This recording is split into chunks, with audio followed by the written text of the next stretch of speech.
మన యొక్క మంచితనాన్ని ఆసరాగా చేసుకొని ఎవరైనా సరే మనల్ని విపరీతంగా బాధ పెట్టడానికి చూస్తూ ఉంటే ఇంకా మంచితనంతో సహనంతో ముందుకెళ్లాల్సిన అవసరం ఏమాత్రం లేదు. మన యొక్క ఆత్మాభిమానాన్ని కాపాడుకోవటం మనకి ప్రాణం కన్నా ముఖ్యం అన్నమాట. మనము వాళ్ళకి తెలియచేయాలి.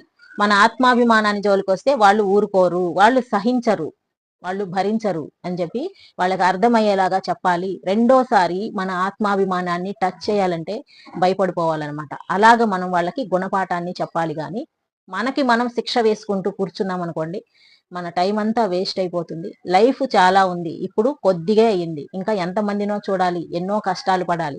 రకరకాల స్వభావాలు ఉంటాయని చెప్పాను గదా! వీటిలో ఒక్కొక్క రకం పరిచయమైనప్పుడల్లా మనం బాధపడుతూ ఉండాలి. అందుకనే మనము ధైర్యంగా ఉండాలి.